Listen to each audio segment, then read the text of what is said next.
Well, my name is Mike. I own locksmithvideoschool.com. I want to thank you for watching today's podcast. Today's podcast is probably going to be a little bit longer than some of our others, simply because I want you to learn how to make more money. I mean, isn't that why we're in the business? There's a tool that is made by HPC, and it's called the Cylinder Tap and Die Set.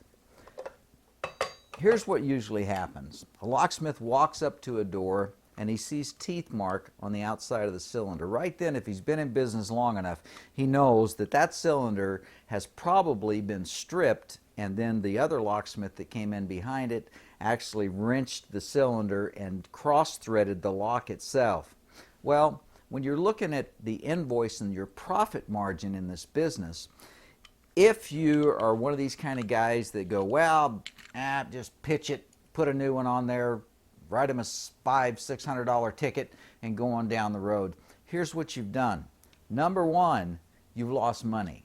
You say, well, hi, I got a $600 ticket. Yeah, but they're not going to call you again, I can guarantee you, because if they've ever had any other work done by a locksmith that knows what he's doing, he has done it a lot for less money, but it's the profit margin that we're looking at. So you got the cost of the cylinder, you got the cost of the lock, that's money that you had to spend.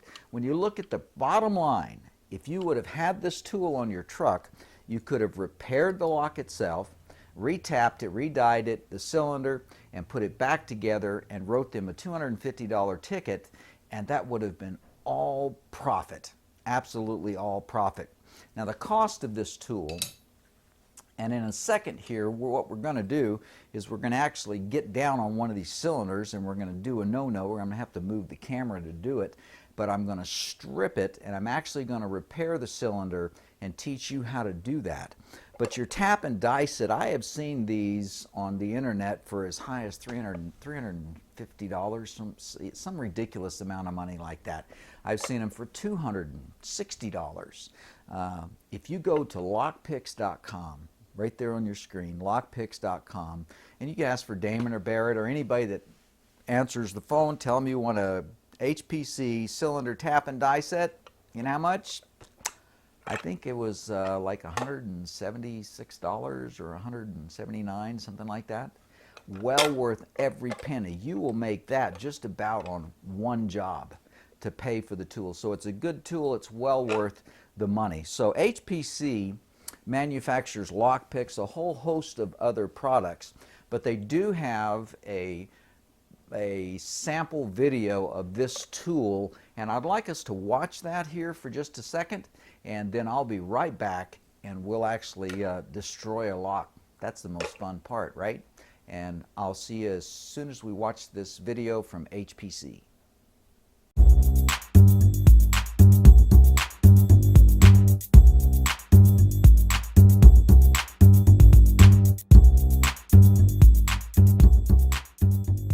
Sometimes there's just nothing as frustrating as a stripped mortise cylinder or a stripped mortise cylinder lock case. When mortise cylinders and lock cases are new, they screw together without a problem. Oftentimes, a mortise cylinder is forced out of a lock without loosening the retaining screw. Other times, an inexperienced person will force a mortise cylinder into a lock crooked. These actions result in stripping the threads of the cylinder or the lock case itself. The HPC mortise cylinder lock tap and die set was designed to repair this type of damage. The tap can be easily twisted into a stripped lock case, cutting new usable threads into an otherwise ruined lock, while the holding fixture secures a stripped mortise cylinder in your vise while you use the die to repair the threads. The cylinder tap is very easy to use. Place the lock case in a vise if it's not on the door. Put several drops of oil on the cylinder threads. Turn the tap straight into the cylinder hole and turn 1/2 turn counterclockwise. While carefully holding the tap straight, turn clockwise slowly, and the tap will rethread the stripped or worn cylinder hole. To fix a worn or stripped cylinder, you'll need the cylinder die and holder. Place the mortise cylinder through the holder hole until the holder butts up against the cylinder neck. Tighten the vise jaws against the side flats of the holder to grip the cylinder securely. Put several drops of oil on the cylinder threads. Place the die on the cylinder and begin to recut the threads. The die must be started straight or cross threads will result. The HPC mortise cylinder lock, tap, and die set is available from your authorized HPC distributor. Ask for number CLTD5, the HPC mortise cylinder lock, tap, and die set.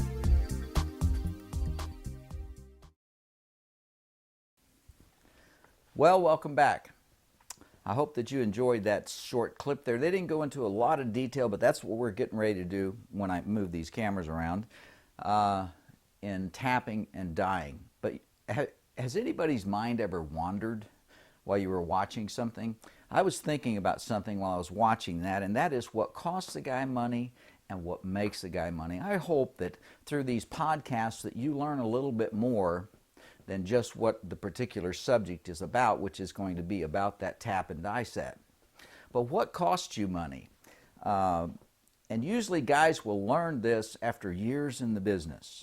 They'll start out really strong and they'll start making a lot of money. And the next thing you know, Mag Hike, whatever the name of the company is, doesn't call you anymore. I mean, you call them and go, hey, Susie, what's going on? I haven't heard from you in a while. Her response is going to be, well, we've just been slow, blah, blah, blah. But here's probably the reason that they didn't call you back. When you install something on a door, learning to tap and die is probably one of the most critical skills that you need to know. Because here's a scenario for you. She called you out to a back door of an office building, and it was a steel door, and they wanted to put an exit device because the lever handle that they had on the back door, people will shove on that lever handle, and eventually the lever handle will give loose, and that fire department comes along and goes, no, we got to have a panic exit device on this door with an outside key with a pull handle on the outside of the door. Okay, all's well and good. So you go to the supply house and you price it out. You're going to pay, depends on what kind of hardware that you want to put on there, but let's just use an arbitrary figure of $700, right? So the panic bar ends up costing you $300, and you charge them $795 for the panic bar, which we do. Okay, so there's what, 200 and some change profit for you right there. So you put the panic bar on the door. Now, you're in a hurry, you're going to do it the easy way, and what you're going to do is you're going to use self-tapping screws. And we're going to look at some, and I'm going to show you why they're not a good choice.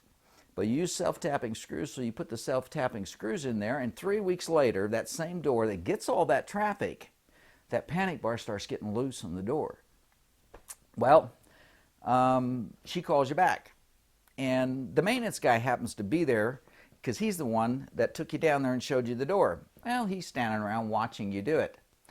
If he is worth his salt as a maintenance engineer, he's going to know that if you would have tapped those screw holes that hold that panic device on that door, it wouldn't have fallen off the door. So you're going to do one of two things. You're either going to take it off and find an oversized tap, and you're going to tap it and put it in properly and use some Loctite and Loctite the screws down, and it'll be done the right way, or you're going to use what's called sex bolts, which we're going to look at, and you're going to put them in the door that way to keep it from actually falling off the door. Well, here's what happens. Bob, the maintenance guy, goes back up to Susie and says, man, I'll tell you what, that locksmith, that guy's not he's not very mechanically adept. I think we should look for somebody else. And along comes Frank, who's a brand new locksmith. You know, he took our course, he learned how to do these things, and he puts the panic bar on there, he puts it on there right, and the thing stays on there. Well, so here you are. The next thing you know, she's not calling you, so you're making that phone call. And she just says there's not any business, they've been slow, blah, blah, blah. Truth of the matter is they're using somebody else. So your net at the end of the year, you're looking at, you made $157,000 last year. Now, locksmiths make that kind of money. Don't kid yourself. $176,000 last year, but this year, you lost almost $75,000. Well, where did that money go? Is the economy bad? It's not the economy, it's the craftsmanship that you've been putting into the accounts that you have. So it's important that you learn how to tap and die and install hardware. So this course may be a little mundane to some of you, but maybe that rang a bell with one of you guys that you've seen your income drop, and that may very well be the reason, because you don't know what you lose when you lose it a lot of times. you know what I mean, money that goes out the window, you just don't know why.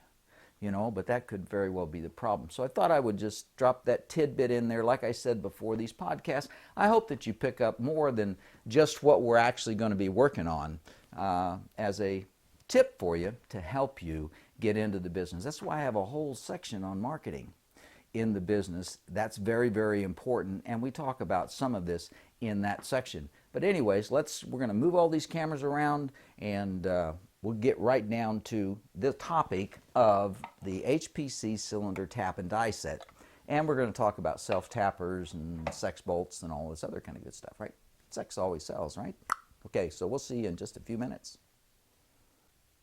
Well, welcome back. We got all these cameras moved around. I let my wife watch that first section. She said, "Oh, you said the word sex." And I go, "Well, whatever." She knows I'm nuts. She's been with me 25 years. No big deal. But anyways, in order to install something on a door, you need to have a good understanding about tapping, because before we actually tear into this mortise section, Adam's Right mortise section with this tap and die set, I wanted to go ahead and go through the process of tapping something for you newer guys, because you may not know some of the things we're going to talk about, or you've been doing it a while, you might pick up something that you didn't know. What you're looking at here is actually a tap. Hopefully that will focus for you. These cameras, whatever. All right, so you can see it has teeth on both sides. When you tap something and rock it back and forth, I'm going to go ahead now and I'm going to drill a hole in here, and I'm going to, first of all, let's say that I actually went into my toolbox, which a lot of us do, and we find a tap. And we don't have any idea what size hole should I start with in order to get this properly sized. I carry this in my truck and use it for a lot of different reasons, but you notice these burn marks. I'm going to tell you about those in just a second. But if you will take the tap that you've got and stick it through these holes, you will eventually come up with the right one, which is that one right there. If you'll notice the threads that are left on the other side, that's about right if you're going to be doing steel. I have noticed on new taps, I've got a new one, excuse me for stepping in front of you, I've got a new one here, and it comes with the proper drill size, stated proper drill size, as well as the tap itself. When you're tapping aluminum, I usually will go a little bit, the hole size a little bit smaller. Why? Because it makes more threads within the aluminum, and the threads are deeper, and it's not as hard. But let me just caution you on steel. If you break a tap off in a steel door, it's usually going to break off right about there. And all you're going to have is a steel tap sticking out of a steel hole on a steel door, and getting that out of there can be a nightmare next to none. And the only reason that you would break it off is that you don't properly tap it the way I'm going to show you to do right now. I'm going to go ahead and drill this tap. Now the hole that we're tapping in this aluminum is the exact same size hole that is right here. It's an 832 thread, and it is the number 26 or 29, I believe it is. Most of your taps will have it on the side. It says it's an 832, and it's a number 29 drill bit, which is exactly what I've got here. But a lot of times I have other taps that don't give you the drill size. So that's what I use this particular piece of metal for, is I will put the tap in there to actually see what size drill I should. And this actually is not metrics, so you will find that this is actually a 9/64, which is a little bit smaller. So let's go ahead and we're going to actually drill this, and I'm going to tap this for you.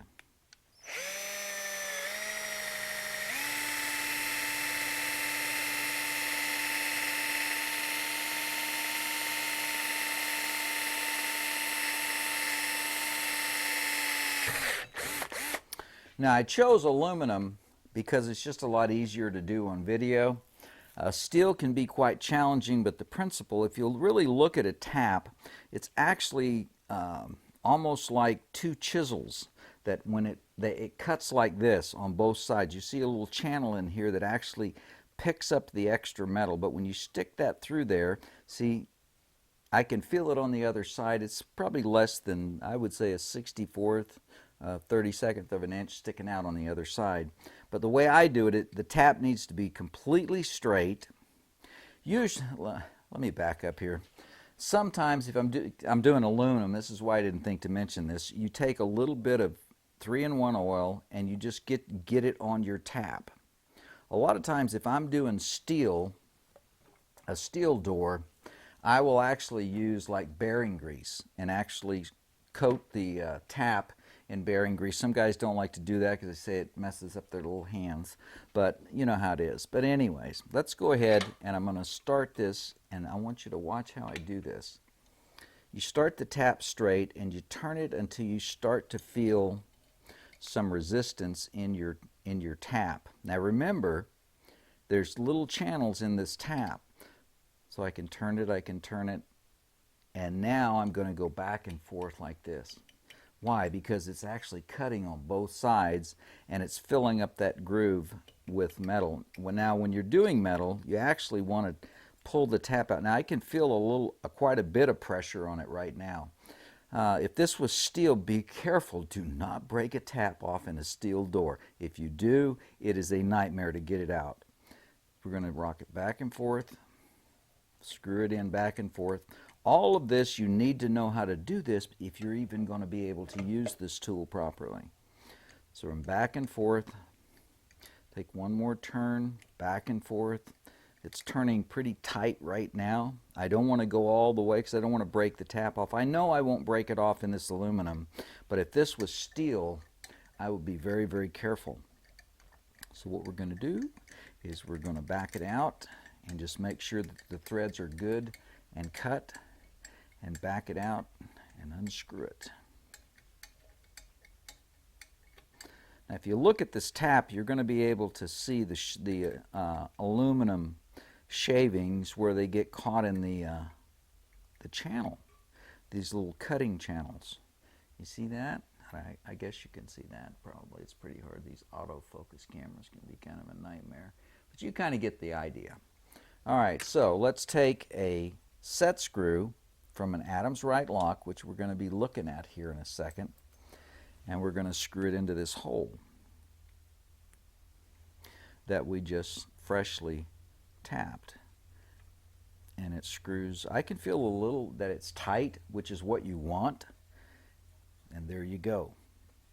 Now you notice the burn mark on the drill bit sizer plate that I have. You can find these, pretty much any hardware store has them. Most of them are plastic. You don't want one that's plastic, and I'm going to show you why here in a second.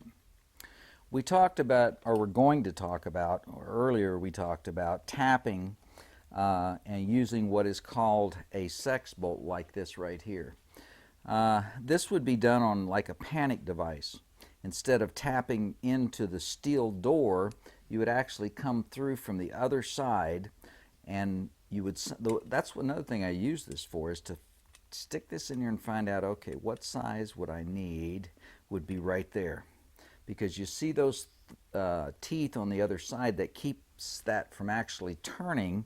I would actually drill a 3/8 inch hole on the outside coming in, and then take my sex bolt and put some Loctite on this and screw it into the door like that, and that will pull it up. It'll actually pull it up tight, and that's what you use sex bolts for. But you're wondering, what are the burn marks on here? Well, if a guy has come in, and I've seen this a lot, they will use Loctite, but they'll use the type of Loctite that is heat. It takes heat. You have to apply heat to it in order to even break it loose. Well, I don't personally buy that kind of Loctite, but I have run into it. So what I did was I took this particular tool and I put it up against the bolt like this, and I took a little torch and I heated up the bolt. Then I removed it. It made the bolt hot, but it didn't screw up the finish of the door or destroy the door in any way, or because if you just put a torch on that, you're going to burn everything else around it.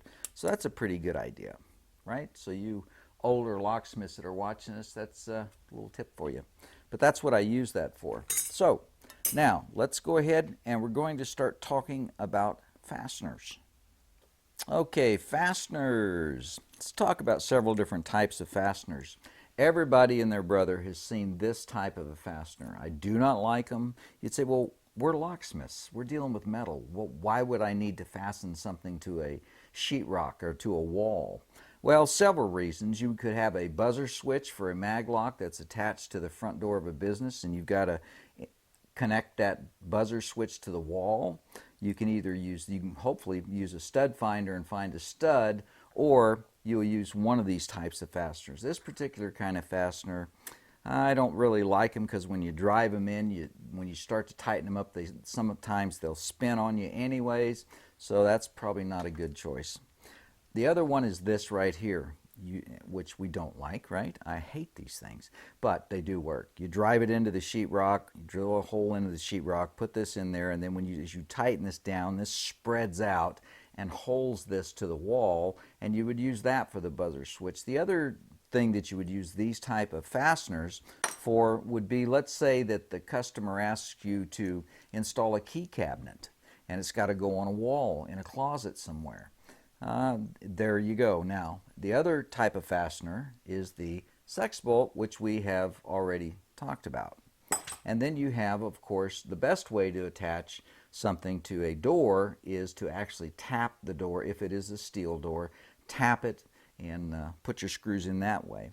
Now, as far as fasteners go, when you use the term fastener, usually they're talking about bolts. This came out of one of my newest vans. Actually, we have a new video coming out on it. We just built a brand new van. The inside is really cool. But anyways, we bought these, and they come in a tray of, I think there's 4 or 5 of these. And when you open it up, what you have inside is magic. Guys are weird about stuff like this. You know what I mean? Like little toys. Anyways, they're fasteners, and I have all of my different size fastener. Every fastener that I have in here, I have a matching tap and die set for them to where I can use them in multiple different ways, your bolts. And so that's your fasteners. So now, let's get into the main part of this video where we're going to be talking about the magical tool right here that can make you money. Alrighty, this is your HPC tap and die set, which we've been talking about this whole video. But before we go into this, we're getting there. Before we go into this, I want to talk to you about what this tool is made for. It's made to repair the threads in your standard Adams Wright lock. Now, if you look at this image here, this is your standard door that you see on every single shop and across the United States. They're all exact, probably 99.9999% of all of the storefronts in the United States look just like this right here. But this is your Adams Wright lock that was in that particular door. They come in 2 different back sets. They come in a 31/32, which is what this is that I'm holding in my hand. And that is the distance between the edge of the door and the center post where the cylinder goes in. This is a 31/32. It's going to have a very short, what we're calling set screw, which goes in the side here.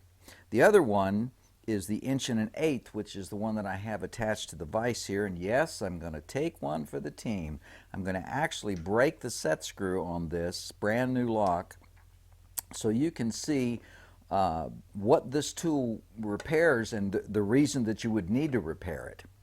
Most guys, if you walk up to a door and you either can't get this lock picked, one way that you can gain entry to these locks is to actually break the set screw. Now, if you look at this and see the way that it works, the way an Adams Wright lock works, and most of you guys know this, but the ones that you don't, you need to see it anyways. It has a cam, which is on the back of your cylinder like that, and it pushes down and actually throws the bolt, which is exactly what happens when you stick the key in here. And that's the purpose of the groove in the side of your mortise cylinder, is so that you line it up properly and the cam is properly lined up. And what I have seen, I'll caution you on this, this is getting off the subject again, but I'm good at that. If you screw the cylinder in and you don't hit this channel, and this, what can happen is this will go around and it'll go all the way around, and the key will slip past there and the bolt will be actually like that. And you'll think that you've actually fixed it and it's working. Works fine, it locks. And then along that evening they come along and they lock the door and they jiggle it to make sure it's locked, and that happens. And that's the purpose of this stop on the side of this, that you see that the roller pin goes up into there, that keeps that bolt to where it's locked into place. So anyways, let's get right down to it, and I'm going to do the very thing that gives me chills. I'm going to break this set screw and open this lock. So let's go ahead and lock the door. You'd say, well, Mike, in your course you go into great detail on lock picking. That's exactly why in my course that I go into great detail, so you don't have to do this. Because if it's a real high security cylinder and you can't get it picked, you have the choice of either drilling it, which I showed you in my course. If you've already taken my course, we show you how to do that. But the bottom line is, if you can't, if you don't want to drill it, you can break the set screw, which a lot of guys do. So you take a pair of channel locks and you bite down on this. Hopefully this won't jiggle around in this vise while I do this. You tighten down on the cylinder, and you try not to mess the face of the lock up, but I'm going to show you one here in a second. I took off a job where it was messed up. And then you get it and you rock it back and forth like that, and you break the set screw. You release that, and then you unscrew it like this right here, and you take a screwdriver and you get the people in the door. Now, what has happened to the lock? Well, in all appearance, nothing, other than it actually broke out the screw. Now, if you can, I don't know if I can get the camera to focus in on this, probably can't. But it left part of this set screw is still in there. I don't know if you can see that or not. Hopefully you can. Part of that set screw is still sitting in there. Well, the way that you have to get that out, the way I get it out anyways, is I just take a screwdriver, a small screwdriver, and I actually just knock those two halves out. Now, or try to unscrew them actually. Hopefully I didn't botch the threads up on this. But remember, I taught you how to tap things. This is why you need to know. Because I'm going to try to get that screw out of there.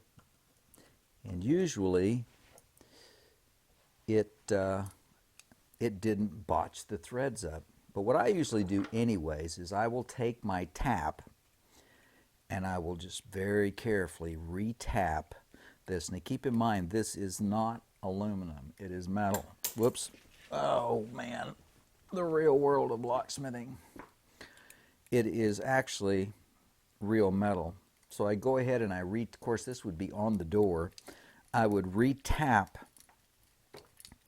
the hole, like this. Actually, I would usually probably put a little bit of WD-40 on it because this is actually steel. And then I would replace the set screw. Now, let me give you a little money saver tip on set screws for these. You can buy bags of these. Just find a fastener hardware store that sells them by the bulk, which is really the best way to do it, because they'll cost you a fortune at a supply house if you do. Now, knowing what size to get is really the trick on these. Now these actually work with an Allen wrench, if I can find that small Allen wrench I had laying around here. Tools, love it. What an addiction. Okay. All right, so here you go. That set screw is actually too long. let me screw this cylinder, or a cylinder. Let's use the one that we pulled out of there. It did not screw up the threads, which I'm really surprised that it didn't, because a lot of times it does. In a second, we're going to cross thread this, and then we're going to re-tap this cylinder. So I'm going to put this back in there, take this cylinder, get it started, and you do not want to cross thread it. Very thin threads. See, this is brass and this is steel, and it's very easy to cross thread these. And on the inside of this, you want on your Adams Wright lock, you don't want that cam that you can see right in, let me point at it, right in there. You don't want that cam rubbing up against this post, because what it'll do is it'll back the cam screws out after they lock and unlock the door a bunch. So here's what you want to do. You want to make sure that when you screw this in here, that the set screw that you bought is the same size as the one that was in there. You see, the one that was in this lock are actually, let me get this in focus, are actually just regular screws. These happen to be Allen wrenches. When you break an Allen wrench off in there, a lot of times it won't crack the set screw on this side. What it'll do is it'll botch up the threads, and it'll just drop out of the lock, and you can gain into that way. But see, this cylinder, I really didn't botch it up that bad. I mean, you could actually put this lock back together, and I don't like doing stuff like that, but it is what it is, right? So anyways, set screws. Buy them by the bunch. They're a whole lot cheaper that way. So you've seen how to retap the set screw in the Adams Wright lock. Now let's go ahead and put this back in the vise. And what I'm going to do is cross thread it. And man, I don't like doing that either, especially not on purpose. Or by accident. When I was a younger locksmith, I have actually botched up the threads on these things before. Just being stupid, I guess. Being young, not knowing what I was doing. But I'm going to bite down on this thing again so I can cross thread it. And then we're going to get into the HPC tap and die set and show you what it's used for. Okay, so we bite down on that, and I'm going to cross thread this on purpose. Probably easier said than done. It's when you don't want to cross thread something, you end up not cross threading it, right? But when you actually try to, then you can't. And I don't know if I'm going to be able to cross thread this on purpose. I've gotten so used to doing it the right way. All right, that bad boy, well, almost. It's hard to do, to cross thread something on purpose.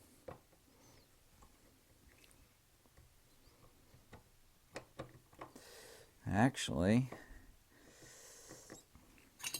in a minute I'm going to tell you why guys will usually cross thread things like this.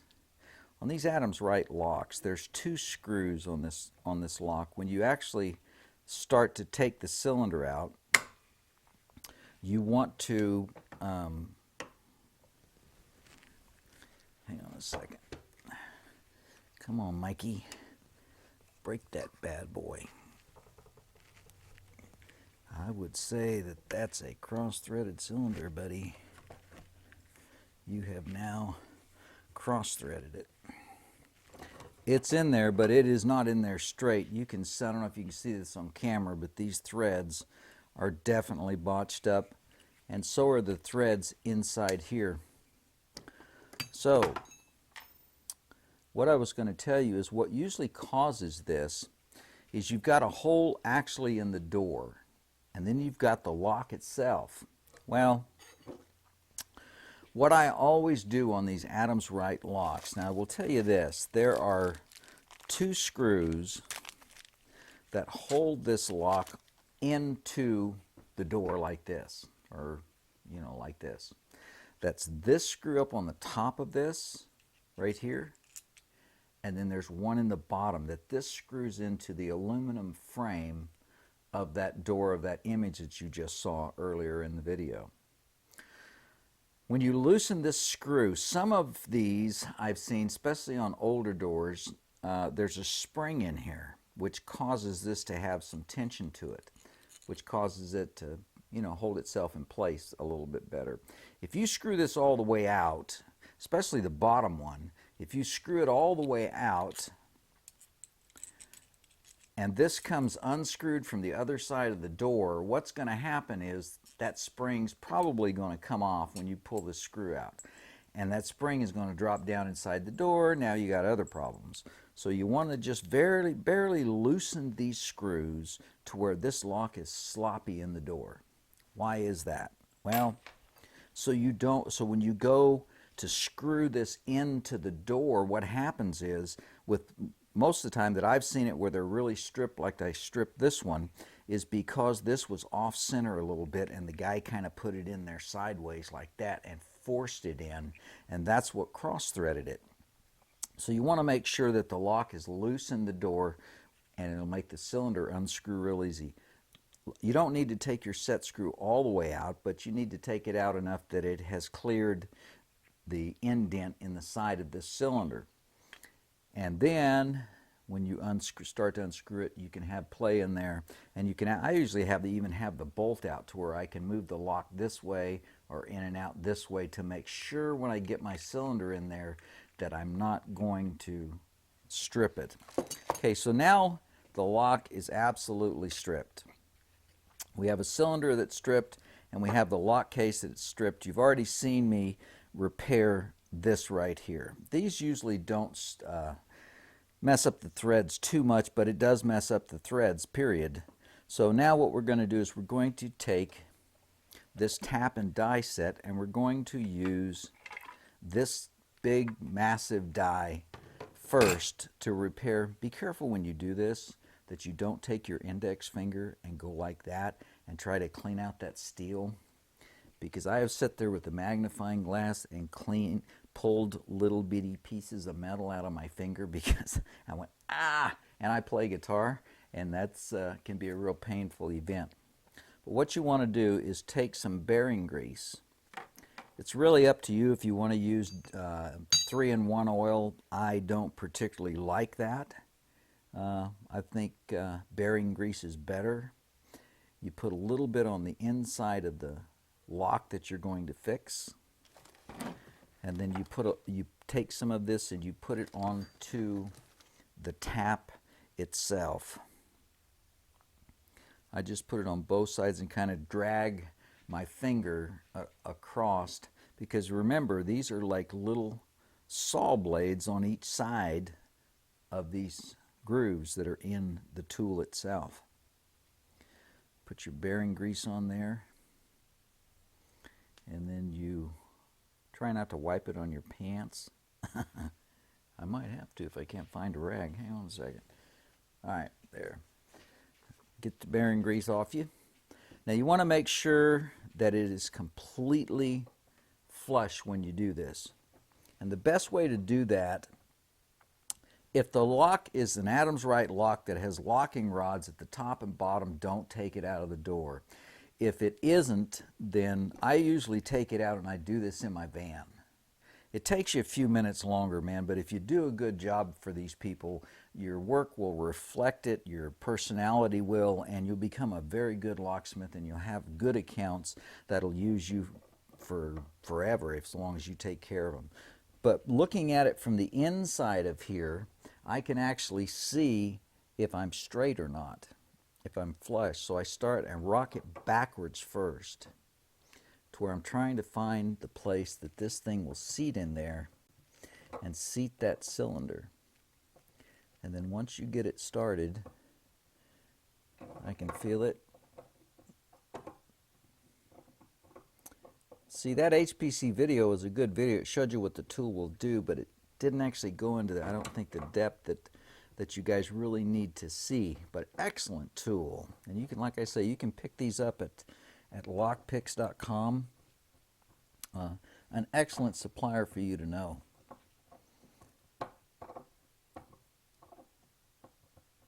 You'd say, why is this taking you so long? You're supposed to be a professional locksmith. Well, I don't know, you tell me. All right, so we want to make sure that it's straight, putting pressure on it, and get it started.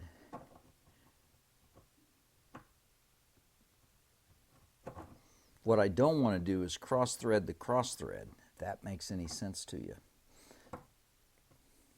And I can tell, like I say, by looking in the back of this, where this actually starts.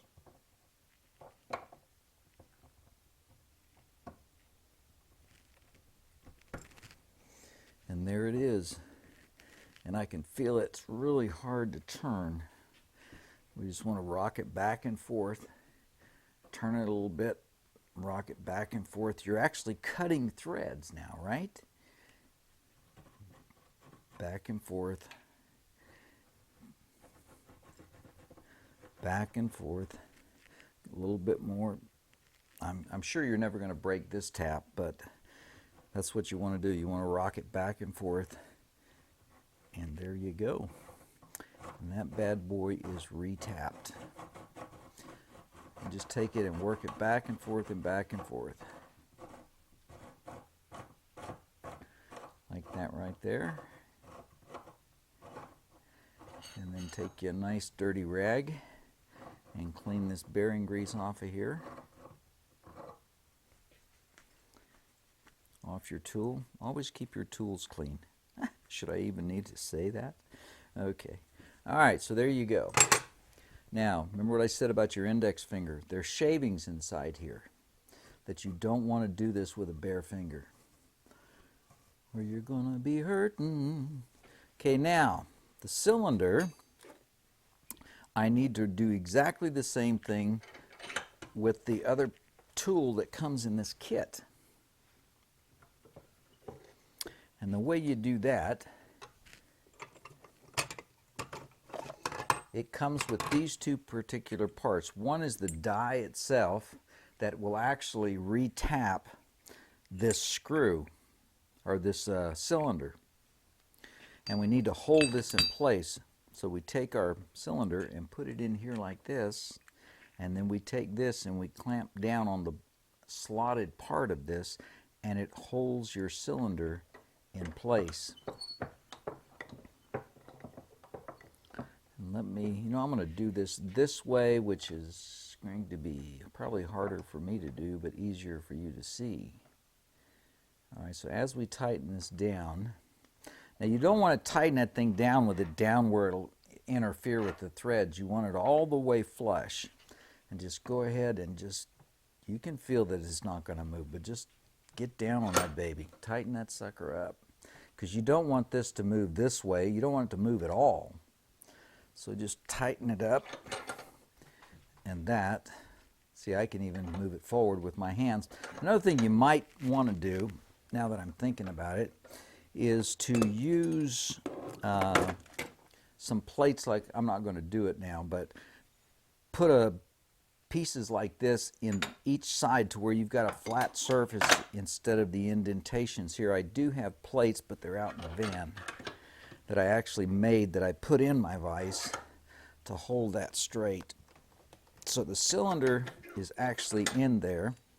Now I'm actually going to do the same thing with bearing grease. It's just what I choose to use. Some guys just put a couple of drops of oil in there.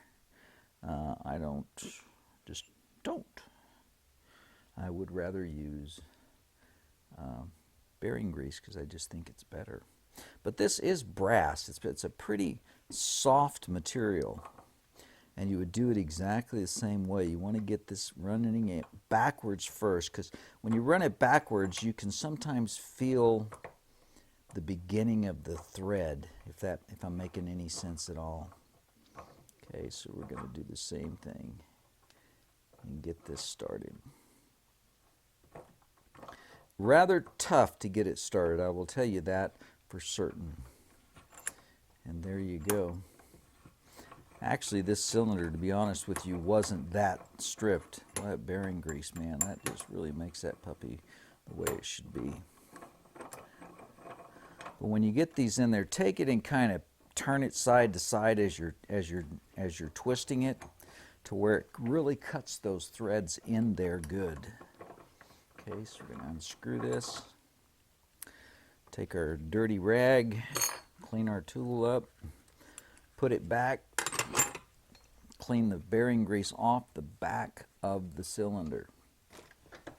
And then go ahead and loosen it. And then take our Adams Right lock that we have busted the set screw on, and that puppy will fit right in there and be threaded exactly the way that it should be. There you go. Doesn't get any better than that, Mama.